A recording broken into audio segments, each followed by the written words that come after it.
Powered by Riverside FM. What is going on, everybody? This is your friendly neighborhood coach, and this is the next episode of The Locker Room. Hey, I am here. We're going to talk about all things Cleveland sports. We're going to talk about the Cavs and what's been going on with them. We'll talk a little bit about Evan Mobley and where my disappointment is in Evan Mobley right now. And is he the guy that can take the Cavaliers over the top? Then we're going to, of course, talk a little bit about the Cleveland Browns, and we'll touch on Shedeur Sanders. But there's some other things that's going on with the Browns that I think everybody needs to understand. Then we're going to, I got a little spoiler, not a spoiler, but a teaser for you. And there is a possibility that King James could be bought out by the Los Angeles Lakers. If that is the case, is he coming back to Cleveland for another run for a championship? Well, let's find out. So welcome to The Locker Room. My ultimate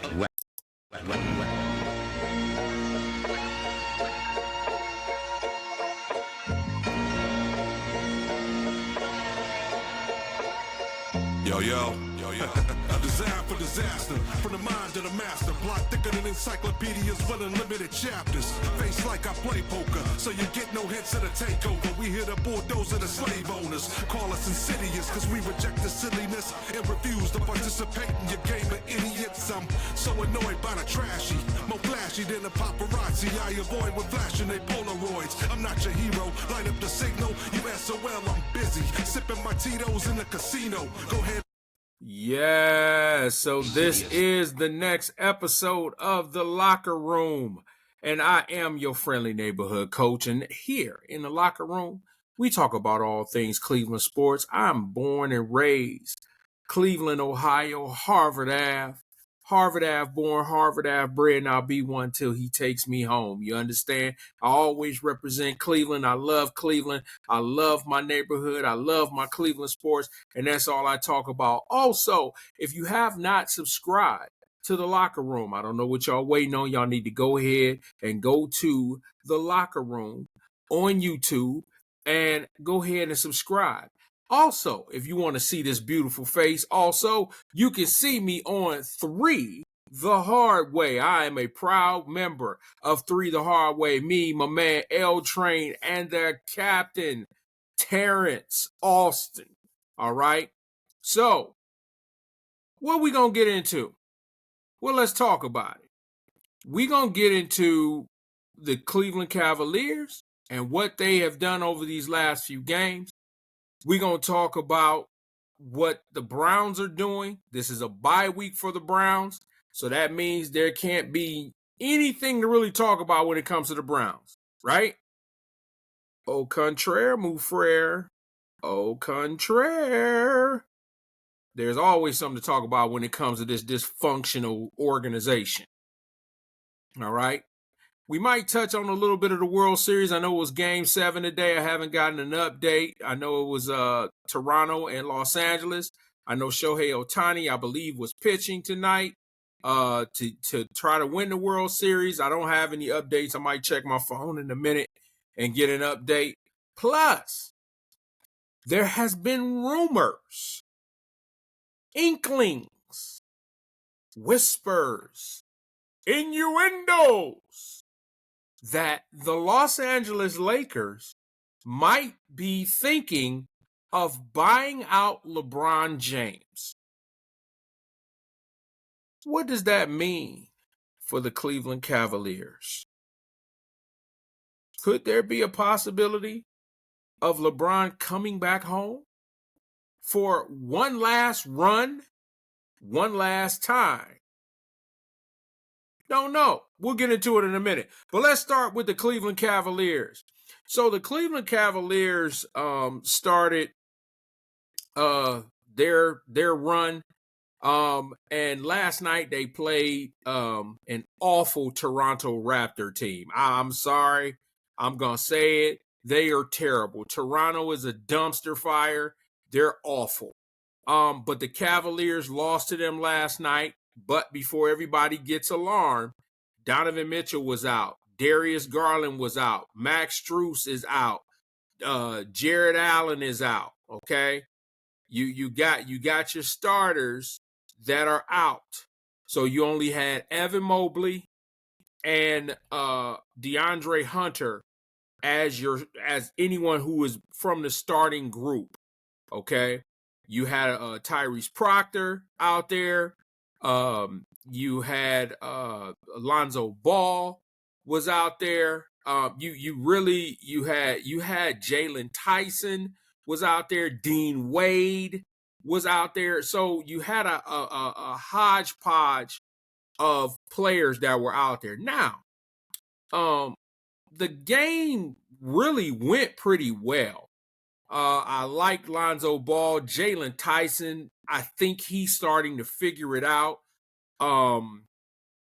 The Proctor kid from Duke, he seems to have no fear. He's just playing ball. I think he's too goofy to understand that he's a rookie. But he's just playing ball. So I can't be mad at him. Like I said, Jalen Tyson played really well. He still got into foul trouble, and that's something that he's got to learn.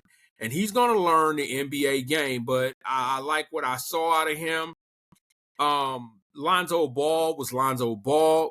For those that are waiting for Lonzo Ball to go off for like 25 points, you're not going to get that out of Lonzo Ball. Okay? You're not going to get a 25-point game out of him. At least not right now. I'm not saying he's not capable of doing it. But I'm not anticipating, that type of game out of him. But he's throwing dimes. He's a tempo changer. And he defends. And that's what I love about Lonzo Ball. So the Cavs played pretty well. Evan Mobley had 27. And DeAndre Hunter, I think, had close to 30. But here's a problem that I need you guys to really hear me on this. For all my diehard Cleveland Cavalier, Cleveland fans, I need y'all to hear Coach Young right now. If you guys are continuously expecting Evan Mobley to give you 30 and 15, I need you guys to stop. Okay? Evan Mobley is not built like that. And I don't know why everybody out here, in the Cleveland media are trying to figure Evan Mobley has to make this leap. And I could be wrong, as my man Lionel says on 3 the Hard Way, everything is fluid. So I could be wrong. But I think Evan Mobley is close to his ceiling. And his ceiling to me is maybe 20 and 9, 20 and 10. Occasionally he'll rip off a 25-point game here and there. But I just don't, he's not built like that. And I need people to understand that Evan Mobley's not built like that. Okay? I know you guys are hoping that he, now you're going to get that 30 and 15. And no, you're not. I think 20, 25 is his cap, and 8 to 10. Okay? Which is not bad. Don't get it twisted like I'm trying to dog the young man. I'm not. I just think it's not his physical ability. I think it's his personality and his mental capacity. And when I'm saying mental, it doesn't mean that he can't do it. I just don't think that Evan Mobley has that switch that the greats have had. Okay? I kind of take Kevin Garnett out of this because Kevin was a psychopath. He was different. I look at Evan Mobley in the same vein, personality-wise, as a Tim Duncan. Timmy wasn't the most communicative kind of guy. He today still is not a big-time talker. He doesn't talk. But here's the difference between Tim Duncan and Evan Mobley. When Tim Duncan got on that court, he was an absolute assassin. Absolute assassin. He knew when he got on the floor that he had to give his A game every night. Okay? Now, some will say Timmy didn't have the range like Evan.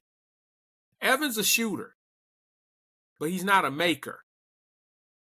And my coaches will understand what I'm saying. Evan Mobley is a shooter. He's not a maker. And I'm not saying that he won't make, here and there. But if Evan Mobley takes 5 3-point shots, to me, he's only going to make 2. That makes you a shooter, not a maker. Where Sam Merrill, if Sam Merrill shoots 5 3-point shots, Sam's liable to make 4. 3 or 4 he's going to make. Sam is a maker. Donovan Mitchell. If Donovan Mitchell shot 5 3-pointers, Donovan's going to make at least 3. Same thing with DG. Evan Mobley is a shooter. He's not a maker. Okay? When I see Evan Mobley on the right wing and he cranks it up because he takes a long time to get that shot off, I'm not overly confident in his 3-point ability. But because he takes so much time shooting 3-point shots, I don't see the post game. I don't see the mid-range. I need people to understand this. And once again, I'm not dogging the young man. He's still defensively, he's still elite. He is an elite defender for his size. He can guard 1 through 5, as big as he is. And I'm good with that. But I need the evolution of Evan Mobley to begin. Okay? And I don't think it has. Why? Because I think he's close to his ceiling. I think what you're getting out of Evan Mobley is what you're going to get. Now, I hope that I am completely off base with this. You guys have no idea how much I root for the Cavaliers and how much I root for Evan Mobley. Because if Evan Mobley gets it, when it clicks, he is unguardable. Unguardable. So how do you fix Evan Mobley? How do you fix him? Okay, I'm going to get this to you. And I've coached basketball, I've coached football, I've coached baseball for over 30 years. Not at the high school level, yes. But some things are different and some things are the same. How do I fix Evan Mobley? Number 1, Evan Mobley has to touch the ball in the post at least for every 5 possessions. He's got to touch the ball in the post. In the post, at least 3 times. That's how you get his mindset to where he's got to work inside out. Evan Mobley is the complete opposite. He works outside in. That's no bueno. Because if he misses his first shot, some people who've played ball would say, okay, I missed my first shot here. Let me try another one. Oh, okay, I missed that next one. Let me get to the box and if I don't make the shot, let me get to the free throw line. Now, the other night, he went 12 for 12 from the free throw line. Okay. That's Evan Mobley. But you got to get on the post to get fouled. And you got to be consistent on the post. So, Evan Mobley will touch the ball the first 3 possessions. He's going to touch the ball in the post. If he's out there on the wing, he ain't touching the ball. Get on the box, get to work down there.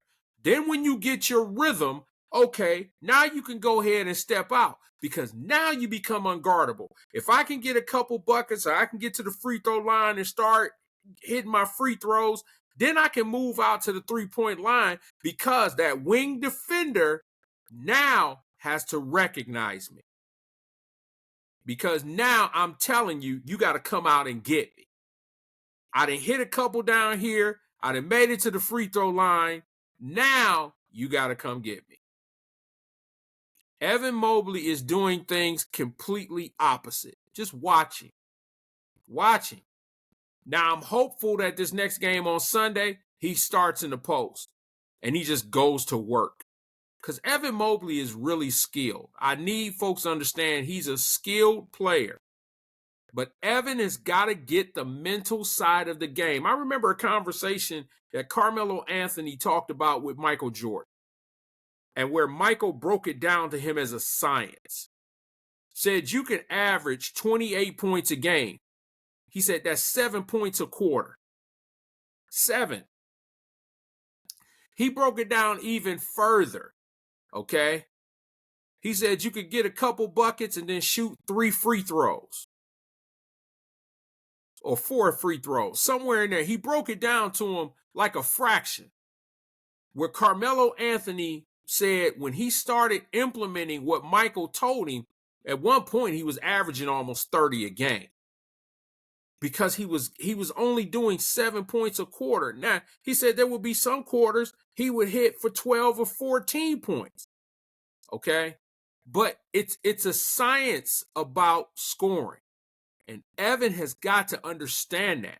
Evan has got to understand you could get a couple buckets on the post, get to the free throw line, and then start tray bombing the crap out of people.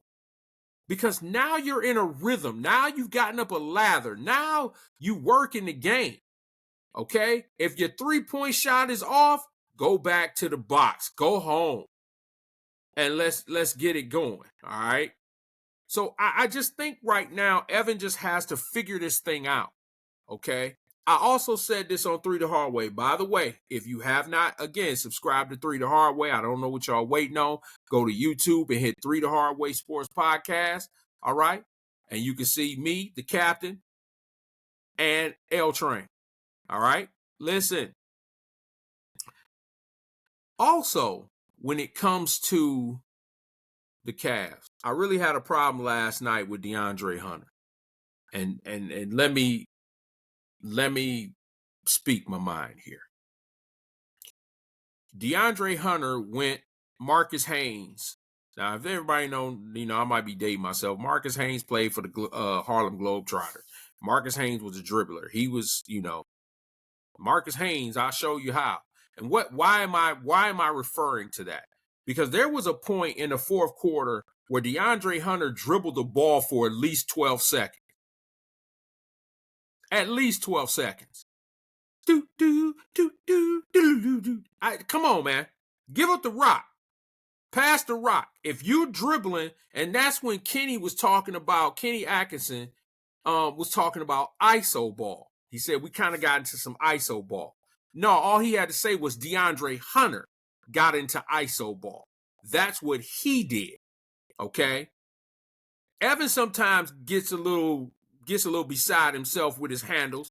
Yeah, he's a bigger dude who can handle the ball, but he dribbling up as if he's a guard. That's how I know this game has changed, but I digress. I'm not going to get into all that. Okay?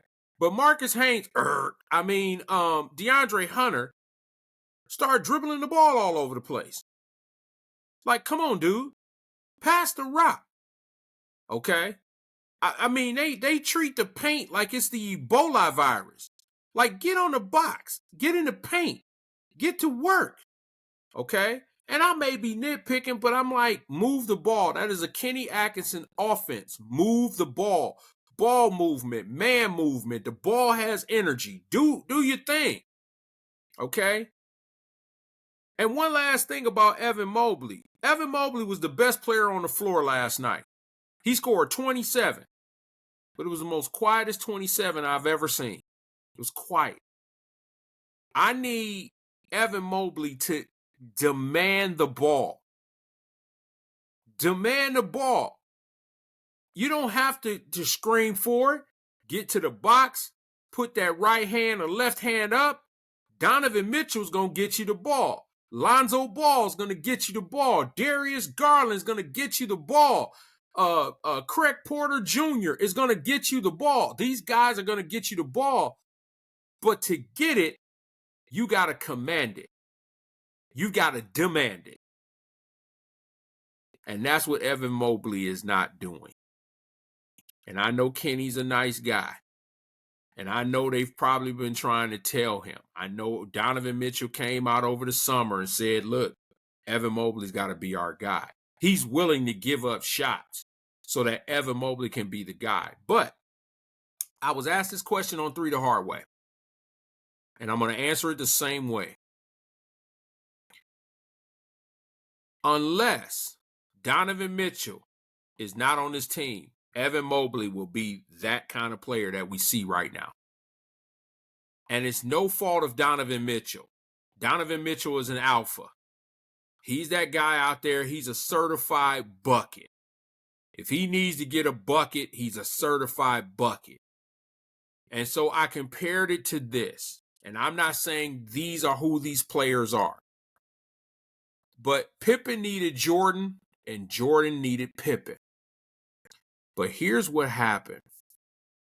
Scottie would, throw to Michael, of course. Michael would throw to Scottie. But Scottie knew that Michael was the man. So when it got down to nitty-gritty, Scottie knew who the ball was going to. That's the same thing with Evan Mobley right now. Evan Mobley is playing with Donovan Mitchell, and in the fourth quarter, in a tight game, he's giving the ball to Donovan because Donovan is a certifiable bucket. That means from a confidence level, Evan Mobley is still not there. Because if he was there, he could give a rip about Donovan Mitchell getting that ball with a minute left on the clock. He's clapping his hands and he's looking for the basketball. That's what Evan Mobley should be doing, but he's not. So he's not there yet. Now, back to my Jordan Pippen comparison. When Jordan left, Scottie was the man. Scottie took all the shots. Scottie was the guy, even with Tony Kukoc there. Now, speaking of Tony Kukoc, there was an infamous play where Phil Jackson designed a play for Kukoc. Pippen did not go in the game. People were so critical of Scottie Pippen at that point. Even I, back then, was like, that's selfish. But I know why Scottie did it. When the alpha left the team, that made Scottie Pippen the alpha. And no way in Hades are you going to treat the alpha of your team by designing a play for Tony Kukoc. Now, Kukoc hit the shot, won the game. Get it. But as Big Worm would say in Friday, it's the principle. It's principalities involved. There was a principle, and the principle was Scottie Pippen was the man. There is no way that Phil Jackson, if Michael Jordan was still on that team, would have designed a play for anyone else other than Michael. And that was Scottie's point. Scottie was saying, I'm the leader on this team. I'm running this unit, and you're going to design a play for Tony Kukoc? Miss me with that. So that's the issue with Evan Mobley. Evan Mobley looks at Donovan Mitchell as the alpha, as the closer, as the guy to get it done because he's done it in his career. And what Donovan Mitchell is trying to do with Evan Mobley is saying, no, no, no, no, no. This is all you. Donovan can tell him that, but Evan's got to believe it. Evan's got to believe it. And if Evan doesn't in his mind believe it, then you're going to get what you get out of Evan Mobley. Okay? All right. Hey, listen, y'all. If you have not subscribed to the Locker Room, I'm telling y'all right now, go ahead and get it in because I'm learning this thing. I'm learning all of this, how I'm doing this right now. But once I get it, once Coach Young gets it, I'm telling you, I'm rolling with this thing. So y'all better get on this train while this train is rolling slow. Because once this locomotive get jumping, woo, it's going to be hard to get on. I'm trying to tell y'all now. So subscribe, like, comment, do what y'all got to do. Because I'm actually going to get to a point where I can get live and start taking live comments and things of that nature. I'm working on all that, y'all. If anybody has any ideas, please inbox me and let me know. All right? Now, moving on. Let's talk about the Cleveland Browns. Yeah, I'm going to talk about them. The Cleveland Browns, it's going to be a good week this week because the Browns have a bye week. But that doesn't mean we can't keep talking about them. That doesn't mean that we're not going to keep talking about them. I'm going to talk about them because they're an awful organization. Now, listen, before people come at me saying, why you keep dogging the Browns? Because my expectation is to win. I lived in Cleveland pretty much all my life until I got married and moved out here to Arizona, but I'm still a Cleveland guy. I grew up watching Dino Hall. I grew up watching Greg and Mike Pruitt, and I thought they was brothers, and the commentator kept saying they wasn't brothers. Well, why is their names spelled the same? Okay? Dave Logan, Reggie Rucker, Ozzie Newsome. Okay, the list goes on and on. I can go to Eric Metcalf. All right, the late Eric Turner, the late Don Rogers, Big Daddy Carl Hairston. Come on, Clay Matthews Sr. All right, Chip Banks. All right, I've been there. I've been there for Red Right 88. I was there for the drive. Okay, I was watching it growing up. Okay, I watched Marty Ball. I watched Marty go to a prevent defense, which prevented the Browns from winning, and watch John Elway go 98 yards. I had to live through that. I had to live through Ernest Biner fumbling after a heroic effort by Ernest Biner and Bernie Kosar to bring that team back. Side note, when I got in and started coaching football, I watched that game again. But I watched it from a coach's aspect. And while everybody was vilifying Ernest Biner, and everybody was mad at Ernest Biner, y'all need to be mad at Webster Slaughter, because that's the dude who missed the block. He was supposed to block Jeremiah Castile, and Castile got off because Webster whiffed, and that's when he was able to strip Ernest Biner. If Webster Slaughter does his job, Ernest Biner walks into the end zone. And what a lot of people don't understand is that if the Browns would have beat the Broncos that year, they'd have beat the brakes off the New York Giants because they played the New York Giants that same year. Yes, the Lawrence Taylor New York Giants. And they played the New York Giants that year, and they beat the brakes off of the Giants. Now, my memory might be, but they played the Giants very, very well. But I think they beat them. I don't know if it was in the Meadowlands. Don't quote me on it, but the Browns had a better chance of beating the New York Giants than the Denver Broncos did. They were better defensively, and they had a better cast offensively. That's just my opinion. I'm a Cleveland homer. The reason I'm saying that, and I went through all that diatribe, is because I want people to understand that I've been following the Cleveland Browns for a very, very long time. And I've gone through the heartache that Cleveland fans have gone through. The Cleveland Browns fans are very passionate. Always have been and always will be. Very passionate. Okay? My father loved the Browns until they played the Chicago Bears. He was from Chicago. He loved the 85 Bears. And he would talk about the 85 Bears, but he would talk about the Browns as well. Okay? So, I understand the fans' feeling when it comes to the Cleveland Browns. And that's why I go as hard as I do.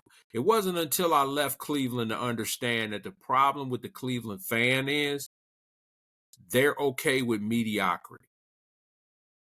They're okay with it. I realize that. It's unfortunate because, like I said, the Cleveland fans, they're very passionate about their football. Very passionate.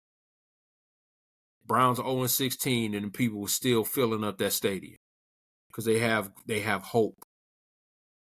But this current regime and this current organization is a dumpster fire.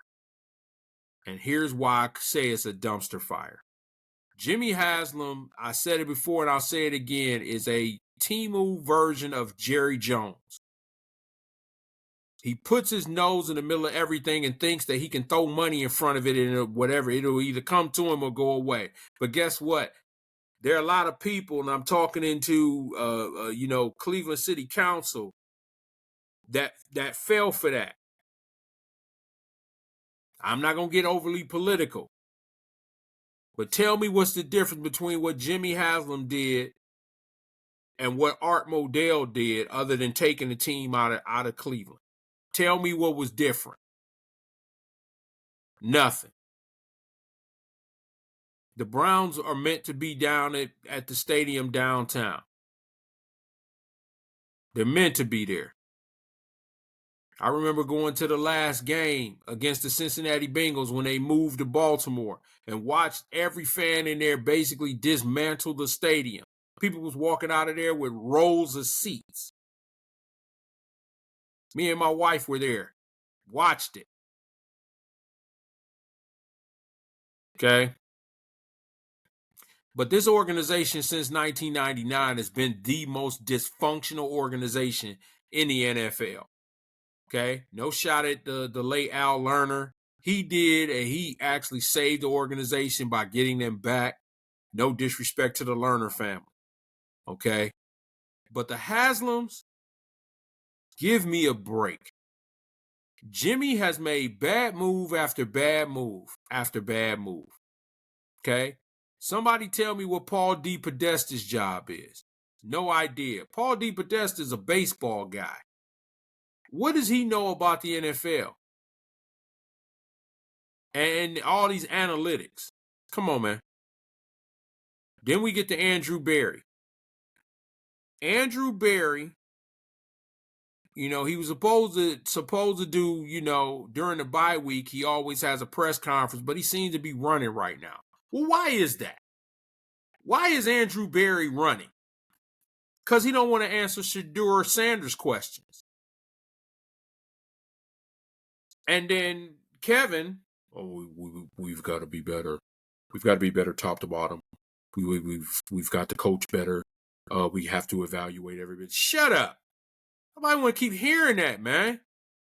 This is what I'm saying. This is what Browns fans are saying. They don't want to hear that anymore, Kevin. Kevin, you out there getting the doors blown off of you. Myles Garrett went for 5 sacks against the New England Patriots and still lost by 20. You're throwing in the Lucky Charms leprechaun at quarterback and thinking that we're supposed to digest that. And then every week you come and saying the same doggone thing, bro. We done had enough of it. And then every time Shedeur Sanders' name comes up, you act like you done swallowed a golf ball. Oh, well, we're going to evaluate every position. We're going to. And then he uses the excuse, well, he's not ready. You've had him since you've drafted him. You've had him through rookie camp, OTAs, training camp. You've had him that long. So, Kevin, you can't keep saying he's not ready. Because if you're saying he's not ready, either two things are happening. Either your coaching staff is garbage because you're not coaching him up, or you just think he's stupid. And I hate using that term. Please forgive me, y'all. But that's what he thinks. Because every time he comes out and he says he's not ready, but he won't accept responsibility on the fact that he's not ready. You're saying that this young man is dumb. He played up under Deion. His coordinator was Pat Shurmur.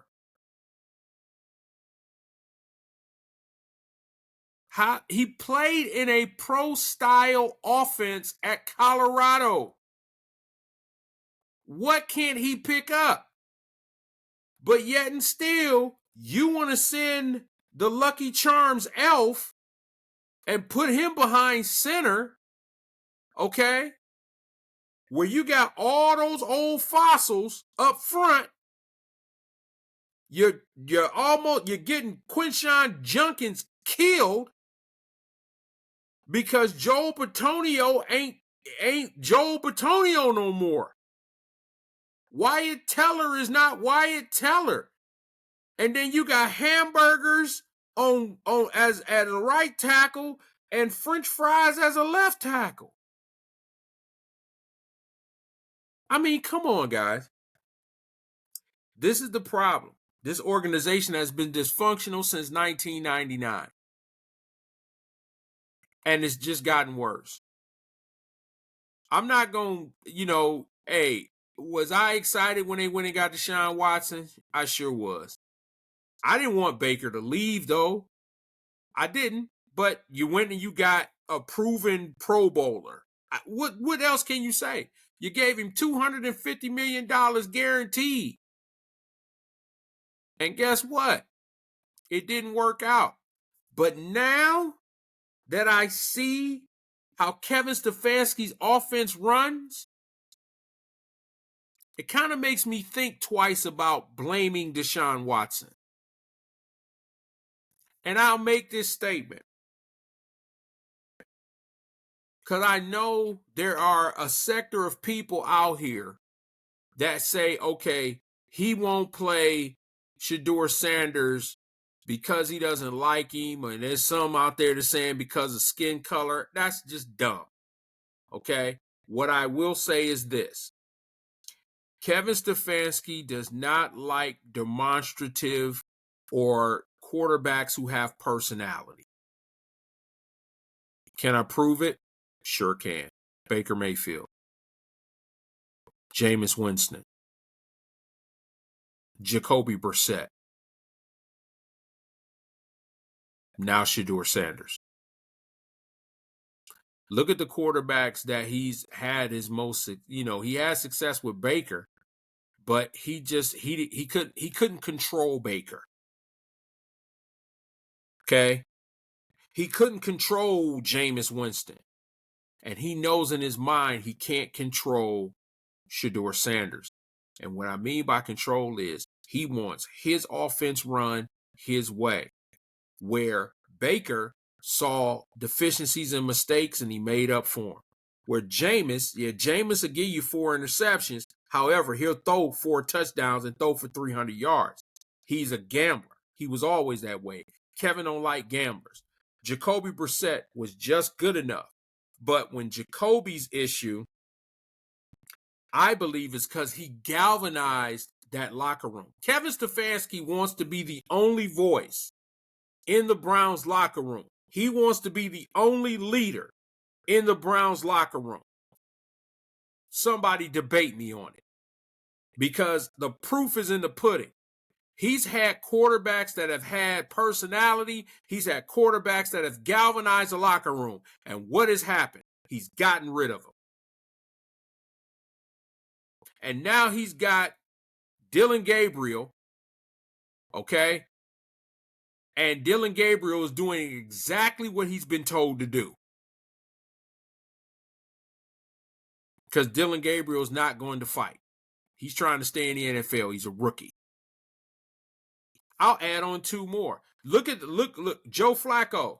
He didn't rock the boat. Joe Flacco's a professional. Kenny Pickett. He didn't rock the boat. He's a professional. But you got quarterbacks who they have personality, and Kevin Stefanski does not like quarterbacks who have personality. Get that color stuff out of here. I don't want to hear that. That's not the case. I'm not going down that road. But it's obvious that he does not like quarterbacks who have personality. Okay? So why do you think he wanted to bring Kirk Cousins in? He had Kirk Cousins in Minnesota. Kirk Cousins has no personality. Kirk Cousins is not a rah-rah, sis-boom-bah guy. Kevin loves him. Right. Guys, open your eyes. Pay attention. Okay? But once again, the fans in Cleveland who are, like I said, who are great fans, who are rabid fans, who love the Cleveland Browns, who love what the Browns do, they're going to accept anything that the Browns organization gives them. Because they know these fans are going to go. And I'm not mad at them because I love the Browns as well. Now, I'm not spending $18,000 in the new stadium. You got to be crazy if you think I'm going to spend all that money just to come see the Browns. But there are people who are going to do that, okay, that are going to go see the Brook Park Browns and going to spend, half their paycheck to a billionaire. Come on, people. Come on. You got to be fiscally responsible, especially in this day and age. I'm not going, as much as I love the Browns, I'm not going to spend an inordinate amount of money to go out to Brook Park to put money in the pocket of a certified billionaire. Come on, people. Let's pay attention. How do you make a billionaire change his mind? You stop putting money in his pocket. But the Browns organization know that the fans of Cleveland are so rabid that they're going to do what they need to do because they love their Browns, and I do too. But I am first team all common sense, y'all. I am not going to spend my hard-earned money on the garbage that they are putting on the field every week. And Andrew Berry running from the media. The media is PO'd now. Do y'all realize that the media there is PO'd? They've been defending Kevin, and they've been defending Andrew Berry, and a lot of them eat Mary Kay Cabot, Tony Grossi. They want to see Shedeur. Everybody want to see Shedeur now because they tired of Dillon Gabriel. But just a few weeks ago, everybody was talking about, Shedeur might not be ready. Shedeur may not be ready. And Didi Kinkabwala, she's killing me right now because she mad because they got rid of Kenny Pickett. Kenny Pickett was her dude, and they got rid of Kenny Pickett. So what I'm saying is this. How do you fix the Browns? Yeah, we can sit up and talk about firing all these people. Okay. But in the immediate future, you got to give Shedeur a shot. If you got all these draft picks and you're going to try to get a quarterback, because think about this, and this ain't my take. Garrett Bush, G. Bush said this. If you go and draft a quarterback, it's going to take you at least a couple more years to develop him. But you might have a quarterback already. Why are you taking a couple years to develop another? And I think that's the biggest issue right now when it comes to the Browns and it comes to Kevin Stefanski, because if Stefanski plays Shedeur and Shedeur excels, number one, it's going to make his pick of Dillon Gabriel look absolutely foolish because he handpicked him. He said he was the best quarterback on their board. I don't want you to pick another quarterback because you thought he was the best quarterback. You thought he was better than Shedeur. You thought he was better than Jackson Dart. You thought he was, come on, man. You thought he was better than Cam Ward? I question your football acumen. I question it. If you really are trying to sell me on Dillon Gabriel better than the top quarterbacks in the draft, stop it. And I'm tired of folks trying to defend him. There's no more defense. There's no more excuses for him. Okay? But a lot of y'all sit back and y'all listen to the same rhetoric that comes out of his mouth. And I don't. And listen, for all you Myles Garrett people who feel bad for Myles Garrett, I don't feel bad for Myles Garrett. Myles Garrett went on a smash your team tour. He thought the Browns was going to go ahead and trade him. The Browns said, nah, you stand right here, because they had all contractual rights. But what did he do? He signed for a $40 million contract. You knew this team was trash, but you still put your name on that contract. I don't feel bad for you. I don't have any empathy for you. You had an opportunity. You tried to get up out of here. And then what did the Browns do? Here's another goofy organization decision. You sign Myles Garrett to a $40 million contract and give him a no trade clause. And listen, I ain't mad that Myles went and got his money. Get your bag. All y'all get y'all bag. But don't complain if your team is garbage, because you had an opportunity to get up out of there. Myles had that opportunity. He tried it. And I don't care what they told him. Oh, yeah, well, I know the plan. The plan wasn't this, Myles. That wasn't the plan. And you can't tell me that was the plan, bro. You can't. Stop it. So I don't feel bad for Myles Garrett. I don't. I feel bad for Jim Schwartz, because Jim Schwartz is throwing a defense out there every week that's out there competing. And you got Kevin Stefanski on the other side, throwing garbage and trash out there. Spending all week putting a game plan together just to go out there and get your doors blown off. Come on, man.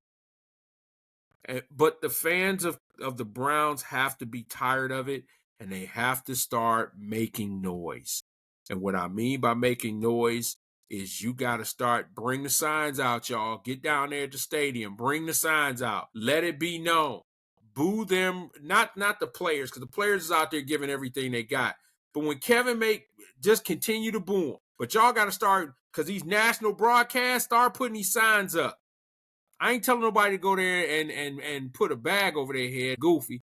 But put the signs up. Let it be known. Let it be known. Because Kevin Stefanski feels that he can say what he says and do what he do, and nobody's going to say anything about it. There's nobody in that building that's telling Kevin. Nobody. But I will. His in-game adjustments is awful. His first 10 plays as he scripted is terrible. I mean, they work every once in a while, but after those first scripted 10 plays, what you gonna get? You're gonna get a hodgepodge of Larvadan on a reverse. Okay. Jerry Jeudy. We got a segment on 3 the Hard Way called, Missing in Action, or APB. I'm sorry. Somebody put out an all points bulletin for Jerry Jeudy. I think I saw him at Whitmore's the other day. Those from Cleveland will understand what I mean. I think he was at Whitmore's. I saw him at Whitmore's getting a rib dinner with some with a side of shrimp and some coleslaw. Somebody tell me where Jerry Jeudy is. Okay. Hey, how about Cedric Tillman? Hey, I know y'all gonna come out. Cedric Tillman was hurt. How long has Cedric Tillman been hurt? Cedric Tillman, another one who can't catch a cold in the winter with a jacket on, wearing gloves and his boots. Come on, man. Stop selling me with this garbage receiving corps, because they trash. I literally watched today 2 first-round draft picks down in Columbus both go for over 100 yards on 5 catches. Carnell Tate and Jeremiah Smith. Watched them both. 2 first-round draft picks. And when Jeremiah come out, he probably going to be in the number 1 draft pick. But then I got to turn on my TV on Sunday and watch Larvadan and Jerry Jeudy. Come on, man. And we supposed to digest that. Stop it. So the way that you change the Cleveland Browns, yes, if you're not firing anybody, then what you need to do is take the offensive coordinator position from Kevin Stefanski. But the thing is, they did that one time, and Kevin Stefanski is petty. He's very petty. I'm not going to get too much more into that because I want to go to something else. But Kevin Stefanski is petty. My next show, I will tell y'all and I will prove to y'all how petty Kevin Stefanski is. Matter of fact, you know what? I'm going to take this time right now. I'm going to give you one instant showing you how petty Kevin Stefanski is. Let's go back to Baker Mayfield.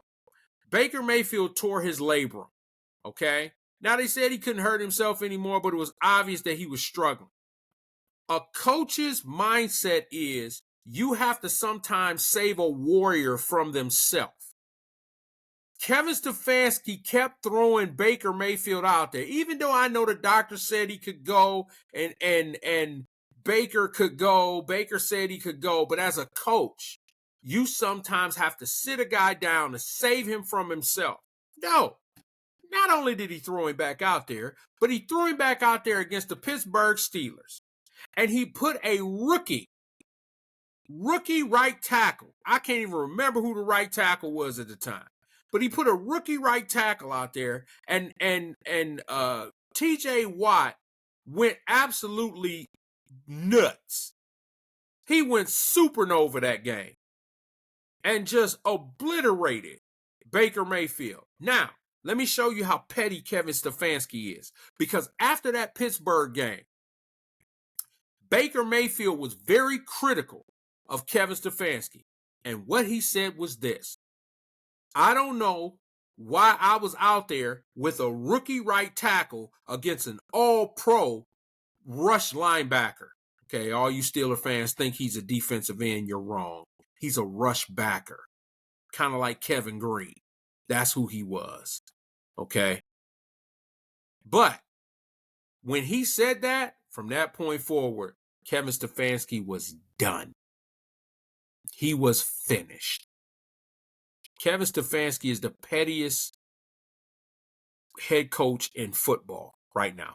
Petty and smug. You've won, I think, 3 games in 2 years. 3 games in 2 years. Give me a break. And you get on and he's so smug. That's the problem. But the Cleveland fans, you guys can put a stop to it. You guys can say enough is enough. When y'all start putting them signs up and y'all start speaking y'all mind, even as goofy as Jimmy Haslam is, he's got to listen. He's got to listen. Next week, if I remember, we'll talk about if Kevin Stefanski is released after the season, where did the Browns go? We'll talk about that later. Moving on. Real quick, I got a few minutes left. LeBron James, there's been some rumbling that the Los Angeles Lakers could possibly buy him out.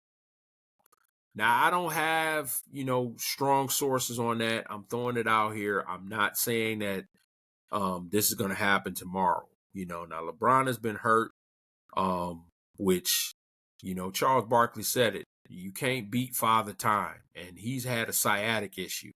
Sciatica comes with age, people. When you dealing with sciatic, those that's dealing with sciatic can come with age. So he's dealing with a sciatic issue. But the Lakers have been playing well. Austin Reeves has gone supernova, which has brought up the discussion. Could the Lakers buy him out?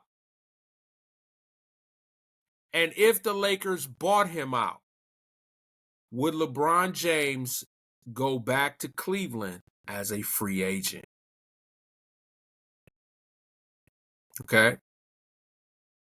Now, I don't know all the parameters of if they bought him out right now. Could he be a free agent? He probably could. I'm not sure. But I know after this is his last year. After next year, he can go and he can search for another team.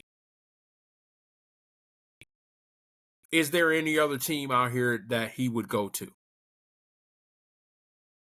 He's not going to Golden State because Golden State's on their way out. Those guys is just about as old as he is. He's run his course in Miami. Pat Riley will not have him back for nothing. He could go to New York and reunite with Mike Brown. That could be a possibility. But I don't know in LeBron James' advanced age if he wants to try the Mecca. Because you got to think about it, y'all. We're talking about legacy here. Okay?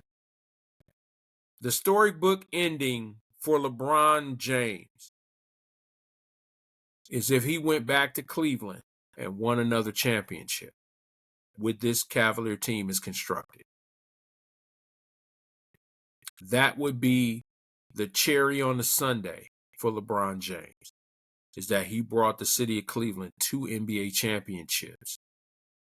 Okay. But the only reason that might be difficult is because Dan Gilbert wants to win a championship without him. Dan Gilbert's legacy doesn't want to be connected with LeBron James. Dan Gilbert's legacy wants to be connected with the Cavaliers winning a title. Now, I give Dan Gilbert all the credit in the world. He started out, he was a meddler like Jimmy Haslam, but he figured it out. And the one thing I love about Dan Gilbert is he's not afraid to spend money. If it's going to bring him a championship, he's going to spend money. Kobe Altman has done a fabulous job in terms of constructing this team. They have an ability to fight for a championship for the next at least 3 years. The next 3 years, maybe 4, they've got an ability to fight for a championship. But if LeBron James decided to go back to Cleveland, does that make them a championship contender? Even at 41, 42 years old. Could LeBron James go back to Cleveland and come off the bench? I'm just throwing it out here. I'm not saying he's doing that. But there's going to be some decisions that are going to be made. If they don't buy him out this year, then he will be done with the Lakers after this year. And so I don't see LeBron finishing his career in LA. I think he will feel disrespected because the Lakers are not renegotiating with him. And I think he will take his talents back to Cleveland. But I don't think the Cavalier organization wants him back at this point. So give me your thoughts. Tell me what you think. Okay? Chat me up. Throw it in my inbox. Let me know what you think in the comments section. Do you think that LeBron James will go back to Cleveland? And do you think the Cavaliers want him back? Now we're in another conundrum. All right? Okay. So, guys, I'm getting ready to get out of here. Listen, like I said, if you have not subscribed to the Locker Room, I'm telling y'all right now, y'all better get on this train because this train is getting ready to roll. And as soon as I figure out all of these, technological stuffs, man, I'm telling you, I'm rolling. I ain't got no problem. I'm doing my thing. All right? And if you want to see me, my man L Train, T Money, the captain, go to 3 The Hard Way Sports Podcast and go ahead and like, comment, and subscribe. We are building a lot of followers over there. We are enjoying talking Cleveland sports. This here is the platform that I use because I like talking about sports, and I like, but I go, sometimes I temper myself with the fellas, but on here, I'm not tempering at all. Garbage is garbage and trash is trash. And I'm going to say it how I want to say it. And if you don't like it, find another channel. But I always say over there, you may not like what I'm saying, but you will listen. All right? But, all right, I want to thank everybody who's going to like, comment, and subscribe. Come on in. Get on this train. Let's get ready to roll. Okay? I want y'all to have a fabulous week. Like I said, for Browns fans, there's no Browns game tomorrow, so y'all got to figure some stuff out. All right, maybe y'all get to watch some quality football games for once. Okay? All right. So, as I always say, love on somebody. Tell somebody you love them. Don't always assume that they know. I will see you guys when I see you. All right? Let's get out of here. No matter where you at, not straight, this was for you. I feel the pain from so many mothers crying, cause every single day I see another brother die. It don't make sense. Somebody make it make sense. And all the fathers trapped inside a living hell, cause ain't nothing nice seeing your son inside a cell. It don't make sense.